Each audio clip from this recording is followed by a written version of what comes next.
بسم اللہ الرحمن الرحیم۔ ذی الحجہ کے ابتدائی 10 دن مسنون اعمال۔ ذی الحجہ کے پہلے 10 دن اللہ تعالیٰ کے نزدیک نہایت بابرکت اور محبوب دن ہیں۔ ان دنوں میں عبادت کا اجر کئی گنا بڑھا دیا جاتا ہے۔ نبی کریم صلی اللہ علیہ وسلم نے ان دنوں میں نیک اعمال کی خصوصی ترغیب دی۔ ان مبارک دنوں کے چند اہم مسنون اعمال یہ ہیں۔ نمبر 1، کثرت ذکر۔ ان دنوں میں خاص طور پر یہ اذکار پڑھنا مسنون ہے۔ تکبیر، اللہ اکبر اللہ اکبر، لا الہ الا اللہ واللہ اکبر، اللہ اکبر وللہ الحمد۔ تحلیل، لا الہ الا اللہ، تحمید، الحمدللہ، تسبیح، سبحان اللہ۔ حضرت ابن عمر رضی اللہ تعالی عنہما سے روایت ہے کہ نبی کریم صلی اللہ علیہ وسلم نے فرمایا، ان دنوں میں کثرت سے تحلیل، تکبیر اور تحمید پڑھو۔ نمبر 2، روزے رکھنا۔ پہلے 9 دنوں کے روزے رکھنا باعث اجر ہے۔ خاص طور پر یوم عرفہ کا روزہ یعنی 9 ذی الحجہ کا، یہ غیر حاجیوں کے لیے بہت فضیلت رکھتا ہے۔ نبی کریم صلی اللہ علیہ وسلم نے فرمایا، مجھے اللہ سے امید ہے کہ عرفہ کے دن کا روزہ 1 سال پہلے اور 1 سال بعد کے گناہوں کا کفارہ بن جائے گا۔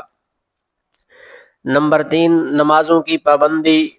5 وقت کی نمازیں باجماعت ادا کرنا، نوافل اور تہجد کا اہتمام، اشراق، چاشت اور اوابین پڑھنا، یہ دن عبادت میں محنت کرنے کے ہیں۔ نمبر 4، قرآن مجید کی تلاوت۔ روزانہ قرآن کریم کی تلاوت، ترجمہ اور تدبر۔ گھر میں قرآن کی محفلیں۔ ذی الحجہ کے یہ دن دلوں کو قرآن سے جوڑنے کا بہترین موقع ہے۔ نمبر 5، صدقہ و خیرات۔ مساکین کی مدد، یتیموں اور ضرورت مندوں کا خیال، کھانا کھلانا۔ ان دنوں میں چھوٹا عمل بھی اللہ کے ہاں بہت محبوب ہو جاتا ہے۔ نمبر 6، قربانی کی نیت رکھنے والوں کے لیے۔ جو لوگ قربانی کرنے کا ارادہ رکھتے ہوں ان کے لیے مستحب ہے کہ 1 ذی الحجہ سے قربانی کرنے تک بال نہ کاٹیں، ناخن نہ تراشیں۔ یہ عمل سنت کی پیروی اور قربانی کے شعور کو تازہ کرتا ہے۔ نمبر 7، توبہ اور استغفار۔ سچی توبہ، گناہوں سے رجوع، کثرت سے استغفر اللہ پڑھنا، یہ دن اللہ کی رحمت سمیٹنے کے دن ہیں۔ نمبر 8، دعاؤں کا اہتمام۔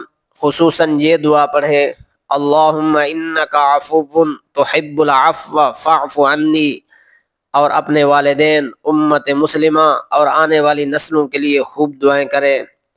ایک خوبصورت پیغام۔ ذی الحجہ کے یہ دن صرف کیلنڈر کے دن نہیں ہے، یہ اللہ کے قریب ہونے کا سنہری موقع ہے۔ جس نے ان دنوں کو پا لیا اس نے رحمتوں کا خزانہ پا لیا۔ چینل کو سبسکرائب کر دیں اور اچھا